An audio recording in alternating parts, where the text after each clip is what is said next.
ఈ 2 లేవు ఒకటే ఉంది అనుకున్నా పర్వాలేదు వేసుకోవచ్చు. టేస్ట్‌కి అయితేని చాలా బాగుంటుందని 2 కలిపి వేసుకుంటున్నాను. ఇప్పుడు ఒక స్పూన్ వరకు జీలకర్ర వేసుకొని దోరగా వేగిన తర్వాత ముందుగా మనం కట్ చేసి పెట్టుకున్న ఆనియన్‌ని అంతా ఇందులో వేసుకొని బాగా వేయించుకోవాలి. నేను చిన్నగా కట్ చేశాను కాబట్టి త్వరగానే వేగిపోతుంది. ఇలా చిన్నగా కట్ చేయడం వల్ల మనకి చాలా బాగా పులుసులో అన్నది ఆనియన్ బాగా మెల్ట్ అయిపోతుంది, కరిగిపోతుంది, బాగా ఉడికిపోతుంది.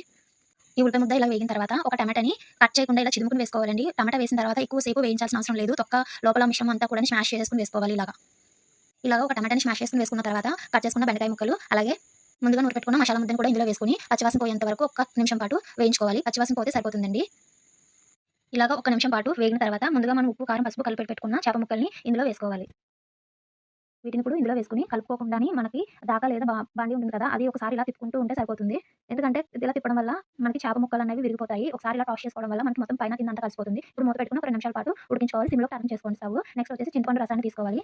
నేనైతే చేపల్ని మ్యాగ్నేట్ చేసి పెట్టుకున్న ఈ గిన్నెలో అయితే వేసుకున్నాను చింతపండు రసాన్ని. ఇందులో ఉప్పు, కారం కూడా వేస్ట్ చేయకుండా ఇలా వాటర్‌లోని కలిసేటట్టుగా ఇలా చేసుకోవడం వల్ల మనకి ఉప్పు, కారం అంతా కరెక్ట్‌గా సరిపోతుంది.